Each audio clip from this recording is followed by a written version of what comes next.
오늘날 한국 교회는 교회에 출석하는 사람은 자꾸 줄어들고 있지만 교회의 숫자는 자꾸 늘어나고 있는 그런 기현상이 나타나고 있죠. 어떤 사람들은 교회에서 분리돼서 또 새로운 어떤 공동체를 만들기도 하고, 어떤 사람들은 새로운 교단을 만들기도 하고, 아주 다양한 그런 일들이 한국 교회 상황에서 계속 벌어지고 있습니다. 많은 그 이단들이 그리스도의 이름을 사용하고 있고, 또 많은 사람들이 자신들이 마치 어떤 종교적인 컨트리 클럽처럼, 사교 클럽인 것처럼 이렇게 모여가지고 아주 그럴듯한 이름을 내걸고 다양한 방식의 어떤 활동을 하고 있죠. 이것은 어떻게 보면 다원주의화된 우리 사회 속에서 교회도 다원화가 되고 있구나라고 하는 생각이 들 정도로 각양각색의 그런 이상한 교회들이 자꾸 생겨나고 있어요. 뭐 동성애자들 교회에도 있고, 뭐 등등의 여러 이런 것들이 생겨나고 있는 이런 상황인 거죠.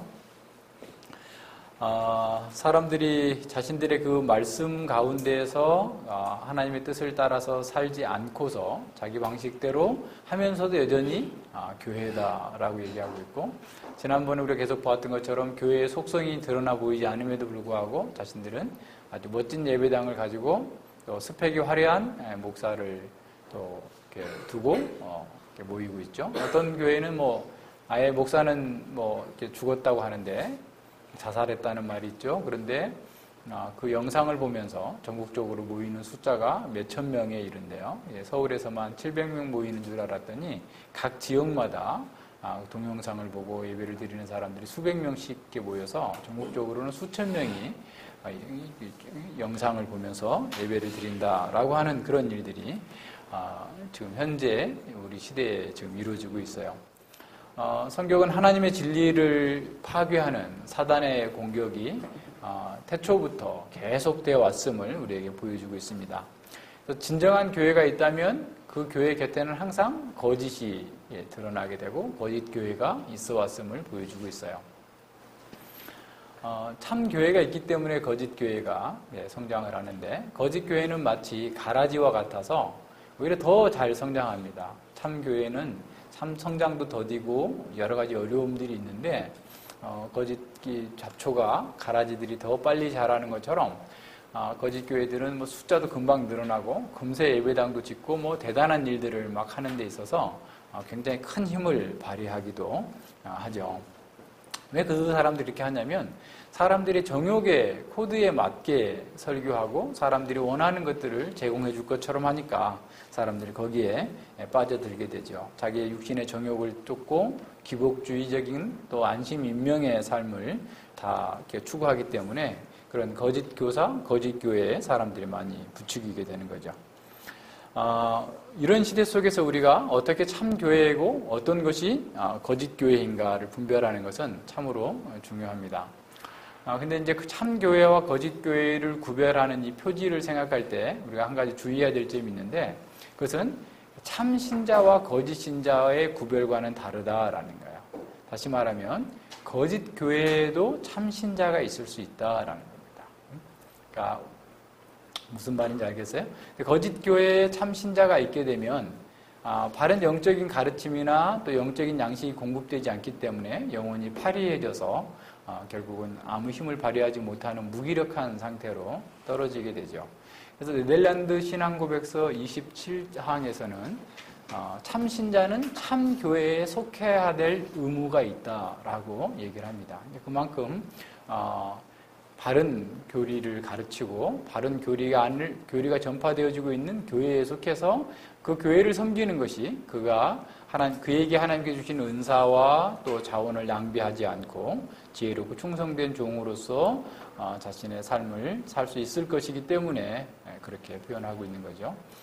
교회사 가운데에서는 늘 이런 참교회, 거짓교회 논쟁이 항상 있어 왔습니다.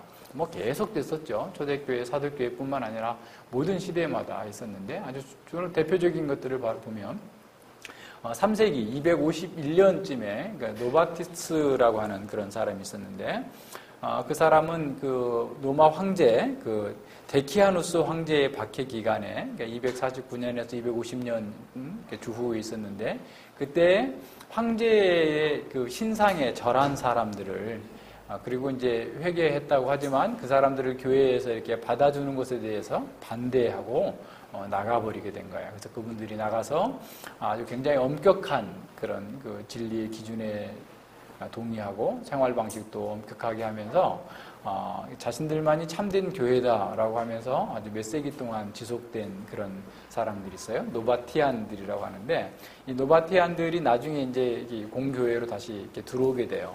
공교회로 들어오게 될 때에도 그 사람들이 공교회가 받아들여질 때 그들의 교리를 바꾸라고 하지는 않았어요. 왜냐하면 교리의 상에는 아무 흠이 없었기 때문에 그렇죠. 그러니까 아타나시우스하고 아리우스의 논쟁, 삼위일체의 논쟁 가운데 있을 때에도 이 노바티안들은 아리우스의 주장이 잘못됐다. 다시 말하면 아리우스 주장은 예수님은 창조된, 피조된 존재다라고 한 그런 방식의 아리우스의 주장을 아주 강력하게 반대하고 그들을 이렇게 공격했던 그런 사람들이면서 노바티안들이 있고, 그리고 4세기에 가면은 뭐랄까요? 4세기에 가면 또다시 이제 그런 그 황제 숭배 때문에 또 다른 그런 문제들이 생겨나게 되는데, 그게 도나티스트들이에요. 그러니까 도나투스파라고, 도나투스를 따르는 사람들인데, 이 사람들의 또 문제는 어떤 거였냐면, 이제 역시 그 황제의 박해가 있을 때 사람들이 그 배교한 사람들, 배교한 지도자에게 세례를 받은 사람들은 세례는 무효다라고 해가지고 자신들만이 참된 그 교회다라고 그래서 이미 세례 받은 사람들을 다시 재세례를 주는 그런 방식으로 세례를 주고, 이분들도 굉장히 어떻게 보면 교리의 순결성, 삶의 순결성을 강조했던 그런 분들입니다. 그래서 굉장히 이제 극단적으로 나가게 되죠. 그래서 이제 어거스틴은, 4세기의 어거스틴은 그들과 같이 협력해서 한 교회를 이루기 위해서, 교회의 통일성을 이루기 위해서 무척 노력을 했어요. 그럼에도 불구하고 이 도나투스파들이 함께 협력하지 않게 되자 어거스틴은 이렇게 말합니다.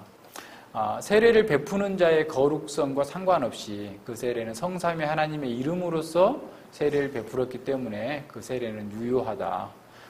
뿐만 아니라 이 도나티스트들이, 도나투스파들이 진리를 그렇게 강조한다면 진리는 곧 사랑과 함께 가야 되는데, 형제를 사랑하지 않고 배척하는 그 문제로 인해서 그들은 잘못됐다라고 선언하고 있죠. 그래서 어거스틴은 기독교 신앙은 사랑으로 역사할 때만 가치가 있다.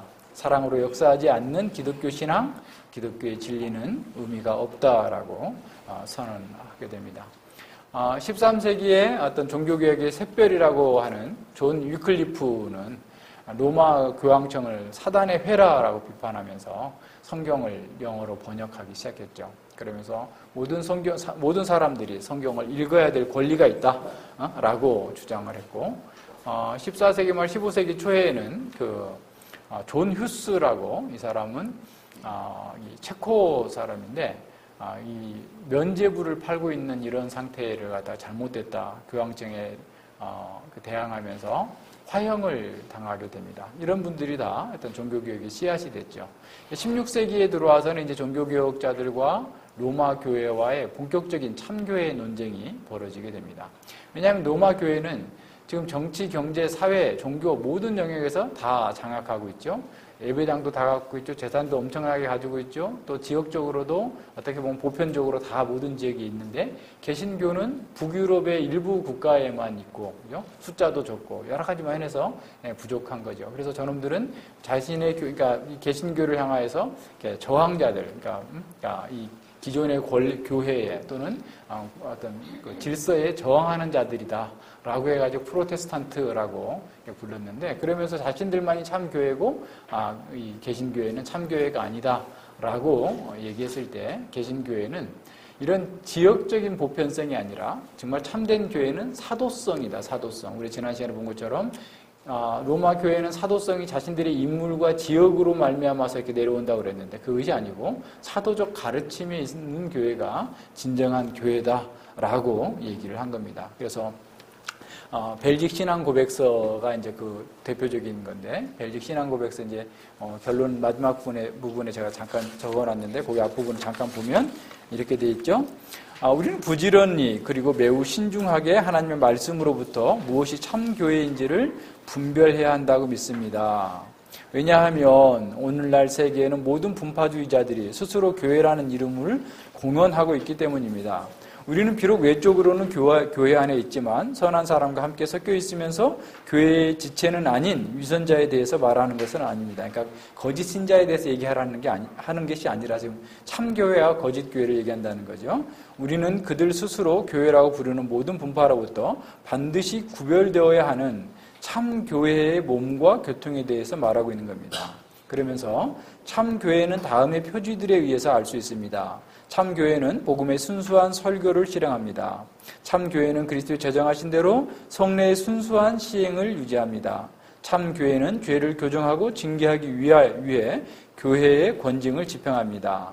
요약하면 참교회는 자신을 순수한 하나님의 말씀에 따라 다스리며 하나님의 말씀에 반대되는 모든 것을 거부하고 교회의 유일하신 머리로 예수 그리스도만 바라봅니다.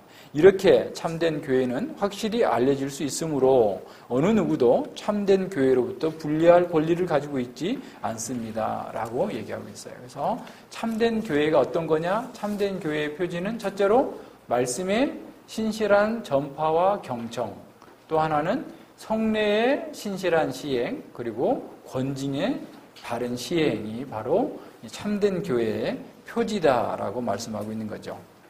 자, 그러면 말씀의 순수한 전파와 경청을 봅시다. 하이델베르그 요리문답 65문답에서는 이렇게 말씀하고 있습니다. 오직 믿음으로만 우리가 그리스도와 그의 모든 윤덕에 참여할 수 있는데 이 믿음은 어디서 옵니까? 라고 묻습니다. 답은 성령님에게서 옵니다. 그분은 거룩한 복음의 강설로 우리의 마음에 믿음을 일으키시며 성례의 시행으로 믿음을 굳세게 하십니다. 라고 했어요. 자, 성령께서 복음의 강설을 통하여서 우리의 마음에 믿음을 일으키고 성례를 통하여서 우리의 믿음을 굳건하게 한다라고 하이델베르그 요리문답 65문답에서 이렇게 가르치고 있는 거예요. 자, 성령께서는 수단을 사용하지 않으시고도 은혜를 베푸실 수 있는 절대 자유의지자이시면서 전능한 하나님이십니다. 그러나 성령님께서 스스로 자신을 낮추셔서 말씀과 성례를 통해서 은혜를 주시기로 작정하신 거예요. 그래서 이 성례, 하나님의 말씀과 성례가 하나님의 은혜의 방편으로서 사람들에게 하나님의 복음의 은혜와 믿음과 하나님의 나라의 그 영광이 그들 속에서 나타나도록 하나님께서 정하신 거예요. 자, 은혜의 방편이라는 말은 무슨 말이냐면 무조건 이것을 하면 은혜를 주신다라는 것이 아닌 거죠. 무슨 말인지 알겠어요? 자, 이 은혜의 방편이라는 것은 이것을 하면 은혜가 그냥 자동적으로 주어진다라고 하는 것은 틀린 거예요. 이게 로마 교회의 입장이에요. 그래서 세례를 받으면 그 사람은 무조건 구원받은 것으로 생각을 하는 거죠. 이게 성례주의라고 그래요. 그러니까 은혜의 방편을 사용하는 것은 성령님께서 사용하시지만 이 은혜 방편을 사용한다고 해서 무조건 구원이 전달받는 것은 아니다라는 사실을 잘 기억해야 됩니다. 그러니까 성령께서 사용하시는 은혜의 방편을 어떻게 보면 인정하지 않고 자기 나름대로 성령의 은혜를 추구하는 사람들이 신비주의인 거죠. 그러니까 성령님께서는 우리에게 이렇게 말씀을 강설을 통하여서 또 성례를 통하여서 우리에게 은혜를 베푸시기로 작정하셨는데 말씀에 강심이 없지 그냥 기도해가지고 성령님께서 자기에게 뭘 깨닫게 해주셨다. 또 무슨 뭘 보여주셨다. 등등의 얘기하는 것이 바로 신비주의예요. 이런 것들이죠. 또 하나는 성령님의 주권적인 능력은 말하지 않고 자꾸 사용하는 수단만 얘기해. 성경 공부만 계속 얘기하는 거예요. 내가 이렇게 했더니, 내가 가르쳤더니, 내가 배웠더니, 내가 이렇게 좋아졌다라고 하면 이것은 하나의 주지주의에 빠지게 되는 거예요. 하나의 지성적인 어떤 철학적인 종교가 되어버리는 겁니다. 그래서 기독교는 성령님께서 은혜의 방편을 사용하셔서 말씀 사역자를 사용하시고 또 이 복음의 강서를 사용하셔서 성례를 사용하셔서 우리에게 은혜를 베푸시는데 그 은혜를 통하여서 하나님의 그런 방편을 사용하셔서 하나님의 은혜를 깨닫게 하시고 누리게 하신다라고 하는 사실을 기억해야 됩니다. 그러니까 성령님께서는 우리의 연약함을 아시고 바로 우리의 말씀을 사용하시는 거죠. 그래서 어떤 학자는 이렇게 얘기했어요. 하나님께서는 은혜로우셔서 모든 방식을 성육신의 방식으로 하신다. 우리의 육신의 연약함을 아시고 그 말씀을 말씀 사역자가 먼저 깨닫고 그 속에서 변화를 받고 그리고 또 다른 인격체들에게 영향을 주고 변화가 될 수 있도록 만들어 가시는 그런 방편으로 이루어 가신다라고 말씀하고 있습니다. 그래서 참 교회는 순수한 복음이 전파되어지는 교회예요. 순수한 복음이 순수하게 전파되어야 된다라는 말은 뭐겠어요? 복음을 전한답시고 세상의 인본주의적인 가르침이나 세상의 어떤 그 주류의 그런 흐름들을, 사상들을 설교라고 하면서 전하는 것이 아니라 하나님의 말씀이 무엇을 의미하는지를 바르게 해석하고 또 그걸 적용해주는 순수한 복음의 강서를 통하여서 은혜를 베푸신다라는 거예요. 베드로전서 1장 23절에서 이렇게 말씀하고 있죠. 너희가 거듭난 것이 썩어질 씨로 된 것이 아니요 썩지 아니할 씨로 된 것이니 하나님의 살아있고 항상 있는 말씀으로 되느니라. 우리가 거듭난 것이 썩어질 씨로 된 것이 아니라 세상이 그 어떤 거로 된 것이 아니라 썩지 아니할 씨로 된 것인데 살아있고 항상 있는 하나님의 말씀으로 되어 있다. 그래서 하나님의 말씀은 우주보다도 영원히 변치 않는 그런 능력으로 우리를 구원하신다라는 거예요. 야고보서 1장 18절에서도 그가 조물 중에서 우리로 한 천 열매가 되게 하시려고 자기 뜻을 쫓아 진리의 말씀으로 우리를 낳으셨느니라 그랬어요. 우리를 새롭게 창조하시는데 바로 진리의 말씀으로 우리를 낳으셨다라는 거예요. 그러니까 순수한 복음이 전파되는 곳에서 거룩한 복음의 강서를 통하여서 하나님께서는 구원하실 자들을 구원하시고 새롭게 창조해 나가신다라는 것을 보여주는 겁니다. 오늘날 이제 어떤 사람들은 식자층들은 이게 목사님들이 아주 엉뚱한 얘기들을 많이 한다. 그래서 이제 원어를 공부해야 된다. 그래가지고 이제 일반 성도들이 원어 공부하는 것에 열풍이 불었어요. 그래서 이제 인터넷으로도 원어 공부하는 사이트가 있고, 그래서 뭐 어떤 사람은 헬라어로 자기가 신약 성경을 다 이렇게 볼 수 있다. 뭐 히브리어도 좀 도전하고 있다. 뭐 등등의 이런 얘기를 하는데 원어에 능통하다고 그래서 하나님의 말씀의 본의를 잘 깨닫는 것 또한 아니에요. 보세요. 당시 바리새인과 서기관들보다 언어에 능통한 사람이 어디 있어요? 그 사람들은 뭐 최고의 학문을 했던 사람들이고 아람어, 히브리어, 헬라어 다 능통하고 다 예우다시피 한 사람들인데도 불구하고 말씀의 본의를 깨닫지 못해서 오히려 예수님을 대적하고 가장 가까이서 예수님을 반역했던 사람들이 바로 그런 사람들이죠. 이 하나님의 말씀을 바르게 해석한다라고 하는 것은 사실 바른 주의의 근거에서 적절한 적용이 주어지는 것까지를 얘기하는 거예요. 그러니까 하나님의 말씀이라고 할 때 늘 그 복음의 강설이 가장 중요한데 그 복음의 강설은 단지 성경 주해가 아니에요. 성경만을 그냥 무슨 뜻이다라고 얘기해 주는 것을 그것이 마치 이렇게 설교라고 생각하는데 그것은 좀 부족한 예입니다. 지금도 많은 분들이 그렇게 해요. 교회에서 설교를 하는데 그냥 마치 주석을 읽는 것처럼 그 내용의 뜻이 무엇이다라는 정도로만 얘기해 줍니다. 근데 그렇게 하면 듣는 사람은 참 편해요. 자기한테 어떤 부담도 주지 않기 때문에 이게 편하죠. 그러니까 근데 그나마도 그게 다행이에요. 이제 오늘날 우리 시대에는 워낙 말씀이 어두워진 시대이기 때문에 그나마도 그것조차도 안 하니까 그런 교회에 사람들이 막 몰렸어요. 그래서 어떤 교회 지금 뭐 아주 대형 교회가 되기도 하고 그랬는데 그 엄밀한 의미에서 그것은 또 다른 오류입니다. 그러니까 우리가 이제 성경 본문에서 이렇게 본문의 주의를 하는 것은 어떤 면에서 옷감을 짜는 거예요. 옷감을. 성경에서 모든 사상을 끌어내고 옷감을 짠다면 그 옷감을 가지고서 어떻게 해야 돼요?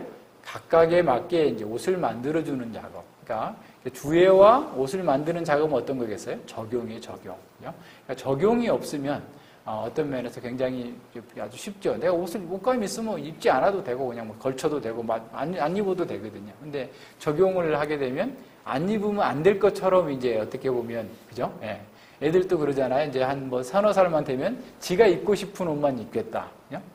뭐 이렇게 하고. 요새 애들은 너무 잘 살아서 그런지 제가 지난번에 잠깐 뭐 이제 그 방송에 이렇게 보니까 그 초등학생들이 옷이 몇 가지래. 그래가지고 카톡으로 자기는 오늘 무슨 옷을 입어야 될 거다. 무슨 색깔의 치마를 입고 위에는 티는 뭐를 입고 뭐 모자는 어떤 걸 쓰겠다 해가지고 똑같이 이렇게 맞춰서 쓰고 난다고. 저게 사실인가 아니면 그냥 뭐 만든 건가. 네, 좀 그랬는데 이게 뭐 이런 시대가 된 것 같아요. 이제 마치 우리가 설교를 통해서 하나님의 말씀이 주어지고 그 말씀을 우리에게 각자에게 어떤 면에서 적용하는 옷을 입어야 되는데 옷 입기 싫어하는 아이가 있고 자기한테 맞는 옷만 입으려고 하고 안 입으려고 하는 사람도 있고 그렇잖아요. 마치 그런 것처럼 하나님의 말씀이 사실은 주어지면 우리는 거기 그 말씀에 순종한다는 것을 1차적으로 자기의 옷을 입고 그리고 그 옷을 입은 대로 사는 방식으로 삶의 방식으로 드러나야 되는데 옷을 안 입는 거야. 그냥 하나의 지식으로서 멈추고 마는 거죠. 그 말씀대로 살지 않는 것이죠. 그렇게 되면 말씀이 순수하게 전파된다 할지라도 거기에 따른 유익을 누릴 수가 없어요. 그래서 루터파에서는 말씀의 순수한 전파까지를 어떻게 보면 참된 교제의 첫 번째 교회의 첫 번째 표지라고 뒀는데 칼빈 선생님은 경청을 두었어요. 그 말씀을 듣는 것까지. 그래야만 그 속에서 하나님의 교회가 세워지기 때문에 그렇습니다. 그래서 경청이라는 것은 설교를 하나님의 말씀으로 간절한 마음으로 받고 그 사도행전 17장 11절에서 말씀하고 있는 것처럼 그것이 그러한가 하여서 상고해보는 것까지를 얘기하는 거예요. 경청하는 것이 있어야 돼요. 그래서 칼빈 선생님 복음은 선포될 뿐만 아니라 들려지고 지켜져야 한다. 사랑이라는 열매로 뿌리를 입증하는 신자들의 무리가 있어야만 그게 참된 교회지. 아무리 목사님이 잘 전했다고 할지라도 거기에서 그 말씀에 따라서 순종하고 신앙의 사랑이라는 열매로 신앙의 뿌리가 나타나지 않는다면 그게 무슨 교회일 수 있겠느냐라고 하는 그런 표현인 거죠. 그래서 이런 면에서 성경이 바르게 설교되고 있는지 그것을 분별할 수 있는 능력이 있어야 되는데 사람들이 그럴 능력이 없는 거예요. 또 어떤 사람은 그렇게 봐도 이제 그렇게 얘기하대요. 지난번에 어떤 분은 그 교회를 뭐 한 10년 넘게 쭉 다니다 보니까 그 목사님 하는 얘기가 항상 뻔하다는 것을 자기는 알게 됐다는 거예요. 알게 됐는데 그런데 왜 계속 거기를 나가냐? 그럼 거기에 있는 여러 가지 큰 교회이기 때문에 프로그램이 좋고 사람들도 자기하고 비슷한 또래들도 많고 정서적으로 잘 맞는 사람들이 있기 때문에 그냥 거기에 가는 이런 방식으로 가는 거죠. 그런데 정말 그게 알았을까 싶은 거예요. 한번 생각해 보세요. 하나님의 말씀을 듣고서 그 말씀을 가지고 분별할 수 있다면 그 말씀에 따라서 사실 그것이 자신에게 삶에서 녹아져 내려왔다면 거기에 있을 수 없어요. 견디기 어렵습니다.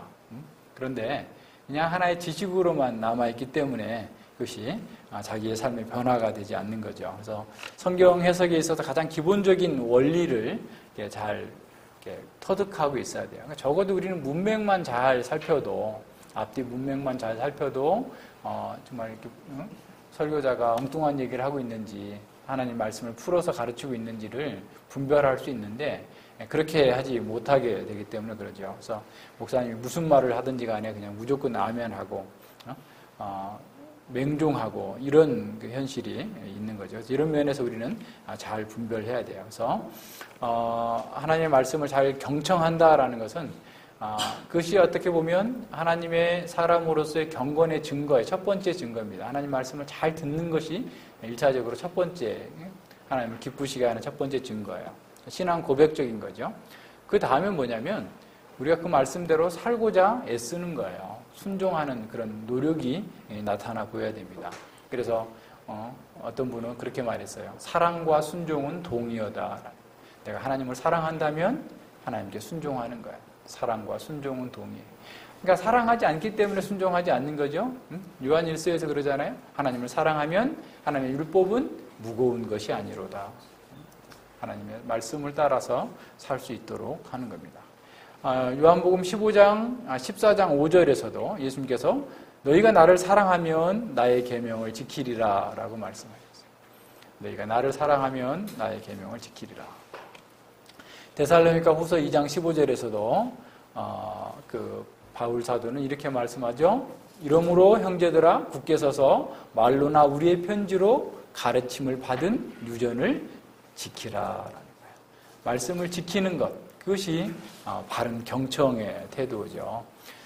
그렇기 때문에 우리는 어느 교회든지 간에 사실 하나님의 말씀이 잘 가르쳐주고 있는가, 하나님의 또 우리의 교회사 가운데서 우리의 선배들이 잘 자신들의 신앙을 지키고 보존하기 위해서 신앙 고백서들을 작성해 놨는데 그런 교리문답들을 잘 공부하고 있는가라고 하는 것을 잘 살펴야 되는 거죠. 그러니까 만약에 우리가 다른 교회를 만약에 어떤 사업상 또는 어떤 학교 때문에 다른 지역의 교회를 간다 할지라도 이런 하나님 말씀이 잘 강설되어지고 또 신앙 고백서나 교리가 잘 가르쳐지지 않는 교회라고 한다면 우리는 그 교회에 있어서는 안 되겠죠. 그러니까 이런 모든 면에서 잘 생각해야 됩니다. 자, 어떤 사람이든 어떤 성경과 또 신앙 고백을 공부하지 않고 참된 그리스도인으로 삶을 살 수 있을까 생각해 봐야 돼요. 그러니까 성경을 공부하지 않고 교리를 공부하지 않고 하나님 말씀대로 산다, 또 참된 그리스도인으로 삶을 산다라고 하는 것은 또한 불가능하다라는 사실을 잘 기억해야 됩니다. 그래서 모든 면에서 우리는 하나님의 말씀을 열심히 연구하고 가르치는 것, 이것이 참된 교회의 표지예요. 그래서 사도행전의 교회들을 보세요. 계속해서 가르치고 배우는 것에 전혀 힘쓰는 교회예요. 그러니까 가르침을 배우는 것. 그래서 꼭 성경만 열심히 공부해야 되느냐? 그냥 식당에서 밥하다가도 은혜 받고 등등에 이렇게 저렇게 하면서 교회의 행사에 열심히 봉사하는 것으로도 은혜 받는 거지 라고 얘기하는 것은 오히려 카톨릭보다도 더 못한 거예요. 카톨릭은 자기네는 성례를 통해서 은혜를 주입한다고 그러는데 이 사람들은 자기가 활동하는 것을 통해서 자기가 은혜를 창조해내는 사람인 것처럼 되어버린 거잖아요. 그렇게 되면 안 되죠. 그래서 우리는 늘 하나님께서 주신 그 은혜의 방편을 존중히 여기면서 말씀을 배우고 연구하고 그 배운 바를 실천하기 위해서 최선을 다하는 그런 노력을 하는 것, 이것이 중요합니다. 그리고 배우는 것 또한 이 교회에서는 사실은 어떻게 보면 이 교회는 이런 거예요. 야전 사령부라고 생각하면 돼요. 그러니까 이 교회가 우리의 신앙생활의 전부가 아니고 야전 사령부는 어떤 거죠? 여기서 작전 지시도 받고 보급품도 받고 그래서 실제로 전투 현장에 가서 해야 될 것들을 다 작전 지시도 받고, 그죠? 또 비상 식량도 챙기고 등등 해가지고 이제 가서 전칠전에 가서 싸우는 것처럼 이 교회는 바로 그런 곳이에요. 교회는 하나님의 말씀을 통해서 여러분이 부유함, 영적으로 부유해지고 정말 충분하게 실탄을 공급받고 영적인 양식을 공급받고 실제 삶의 현장, 가정에서, 학교에서, 직장에서 정말 그 말씀을 가지고 이 부유함을 가지고 나가서 하나님 말씀대로 사는 것, 예배하는 삶을 사는 것, 말씀을 구현하는 것, 이것이 진정한 교회의 특성이에요. 그래서 참된 교회는 자꾸 세상의 자원을 안으로 끌어모으는 게 아니라 우리 자원을 가지고 나아가는 거예요. 나아가서 정말 그 속에서 그리스도의 영광을 드러내는 것, 이렇게 나타나야 됩니다. 이 모든 면에서 해나가야 돼요. 이렇게 말씀을 실천하고자 할 때 진정한 힘이 생겨요. 그러니까 말씀을 따라 살지 않으려고 하니까 정말 무기력해집니다. 절대로 안 바뀌어요. 그러니까 말씀을 따라서 내가 하겠다. 주님, 제가 이렇게 하고 싶습니다. 하게 힘을 주시옵소서, 은혜 주시옵소서 하고 부족하지만 실천해 나가면 물론 실패할 수 있을지 모르지만 실패하면서도 계속해서 발전해 나가요. 능력이 있어요. 그런데 실패할 것을 두려워해서 계속해서 안 하려고 하고 무기력에 빠져버리면, 포기해버리면 결코 안 돼요. 아무것도 안 됩니다. 그렇게 되면 세상에 먹히게 돼요. 우리가 무엇을 먹느냐에 따라서 우리의 몸에서 반응을 해요. 몸에 열이 막 있는데 열나는 음식을 먹으면 불난 데다가 휘발유 부어주는 꼴이 돼버리잖아요. 그럴 때는 어떻게 보면 열을 적당히 꺼주는 음식을 먹어야 되는 것처럼 모든 면에서 지혜롭게 살아야 되는데 우리가 세상의 것을 계속 받아들이고 싶죠. 계속 가령 TV를 계속 본다고 해보세요. 그럼 TV가 주는 그 사상에 우리가 자기도 모르게 먹혀버려요. TV를 우리는 반문화적인 사람 아니에요? 제가 늘 이렇게 얘기하면 너네 교회는 너무 반문화적인 것 같다. TV도 못 보게 하고 드라마도 못 보게 하고 그럼 어떻게 살라는 거야? 이렇게 생각할 수도 있는데 그런 거 아니에요. 왜 주체적으로 볼 수 있어야 돼요. 세계관을 봐야 된단 말이에요. 그 속에서 그 교묘하게 들어와요. 아까 제가 얘기한 거잖아요. 한국인의 집단 심리 한번 보세요. 보고 카톡에다가 좀 본 사람이 좀 줄거리 좀 이렇게 써서 좀 올려줘요. 바빠서 못 보는 사람도 있잖아요. 우리 성도님 같은 바빠서 보고 싶어도 못 보니까 좀 줄거리 좀 써서 올려주면 좋겠어. 그래서 내가 그 방송국에 이 대본을 좀 볼 수 있느냐 한번 묻고 싶더라고요. 그죠? 예, 왜냐하면 굉장히 유용해요. 우리가 이 시대의 문화 속에서 교회적 가르침과 이 복음을 상속한다라고 하는 것은 이 세상이 지금 각종 우리도 알지도 못하는 사이에 각종 매체를 타고 우리의 세계관에 침투해가지고 우리도 모르게 하나님의 방식을 떠나서 세상의 방식을 따라 살도록 우리를 조종하고 있는 그 배후의 세력들이 어떻게 간교한 전술을 사용해가지고 우리를 넘어지게 하는가. 예, 이런 것들은 내가 어디 좀 할 때 좀 인용을 했으면 좋겠어가지고 받을 수 있겠느냐 묻고 싶은 마음이 있더라고요. 그래서 열심히 우리가 봐야 돼요. 그러니까 세상의 것에 대해서 분별하지 못하면 세상에 먹히게 됩니다. 영적인 전쟁이에요. 그러니까 이것을 잘 알아야 돼요. 이 3교회를 세운다라는 것만큼은 정말 더 큰 전쟁입니다. 왜냐하면 거짓 교회에는 사단이 내비둬야 오히려 잘하라고 더 부추겨주죠. 그죠? 참 교회는 사단이 계속해서 방해를 합니다. 말씀을 들을 때도 오해하게 하고 이제 오늘 고린도후서를 하려고 그랬는데 이제 다음 주에 하는데 정말 그 사람들을 부추겨 가지고 바울에 대해서 그냥 온갖 인신 공격성 얘기를 하게 하고 잘못되게 하고 오해하게 해가지고 그냥 바울을 그냥 아주 짓밟아 버리는 이런 상태까지 나가는데 그럼 바울을 짓밟으려고 하는 게 아니에요. 교회를 무너뜨리려고 하는 거예요. 고린도 교회의 신앙을 다 무너뜨리려고 사단이 쓰는 전략입니다. 이런 면에서 우리는 말씀을 잘 붙들고 나가야 돼요. 왜냐하면 그 말씀을 따라 살지 않으면 계속해서 세상에 먹히기 때문에 그래요. 디모데후서 3장 7절을 보면 그 말세에 있게 될 이 세상의 그 판도를 얘기하면서 이렇게 말합니다. 어떤 사람들은 항상 배우나 마침내 진리의 지식에 이를 수 없느니라 그래요. 배우는 건 열심히 배워요. 근데 진리의 지식에 이르지 못한다는 말은 무슨 말이겠어요? 진리를 깨닫지 못한다는 말도 아니에요. 진리를 행하지 않는다라는 거예요. 배우는데 계속해서 이런 핑계 저런 핑계 다 대면서 진리를 행하지 않는 거예요. 배우면 뭐합니까? 왜 배우는 거예요? 다른 사람 보고 난 이거보다 더 많이 안다, 난 너보다 더 잘한다 이렇게 자랑하려고? 그게 아니에요. 말씀에 따라 살기 위해서, 행하기 위해서, 순종하기 위해서 배우는 거예요. 그러니까 이 순종하지 않는 사람에 대한 경고예요. 항상 배워요. 배우는 건 열심히 배워요. 남들보다 더 빠지지 않고 배우는 거죠. 그런데 순종하지 않으면 자기가 무슨 유익인지 자기 정욕대로 산다라는 거예요.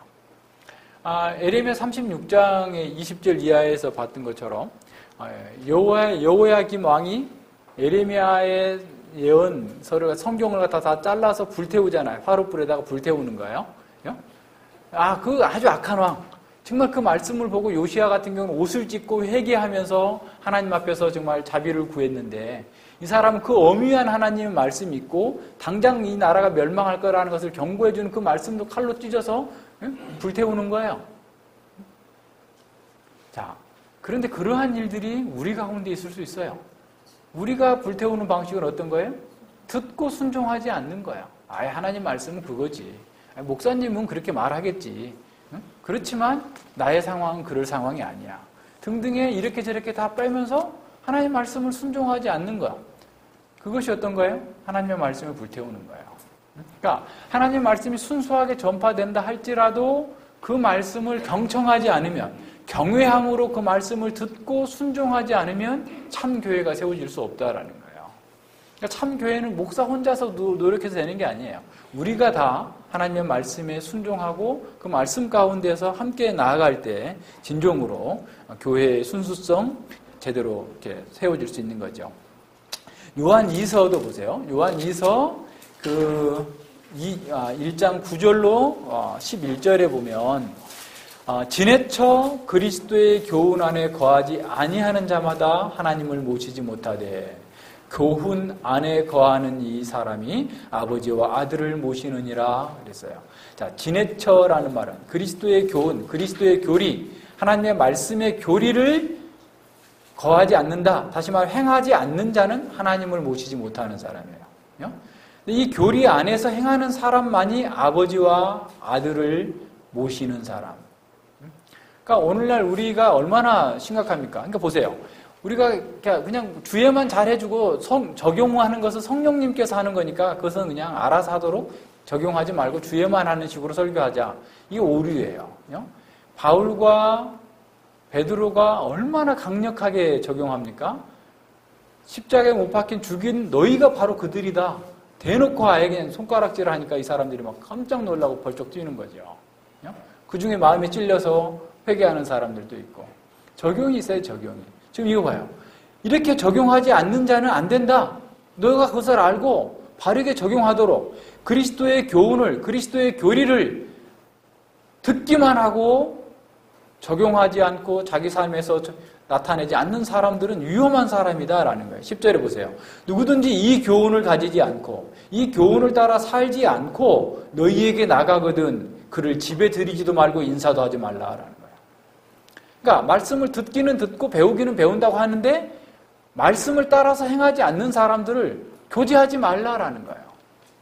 그런 사람들은 어떤 사람들이냐? 그에게 인사하면 그 악한 일에 그를 인정해 주는 것이 되기 때문에 그가 마치 잘하고 있는 것처럼 인정해 주는 거니까 해주지 말라라는 거예요. 하나님의 말씀대로 살아야 되는데 살지 않고 맨날 뭐 상처받았네 어쩐냐면 다른 사람들 붙들고서 자기 하소연하고 이렇게 앉아있으면 그걸 들어주고 그래 당신 막 그냥 불쌍하네 막 내가 마음으로 끌어안아주고 싶네 이렇게 마음으로 그 사람들에게 긍정해주고 동정해주면 그 사람을 이제 뒤에 가서 나오지만 권징하지 않으면 그 사람을 죽이는 거예요. 죽이는 거. 살리는 게 아니에요. 지금 그 얘기하고 있는 거예요. 그러니까 이런 면에서 하나님의 말씀이 잘 증거된다 할지라도 우리는 그 말씀에 따라서 경청하는 것이 엄청 중요하다라고 하는 사실을 기억해야 돼요.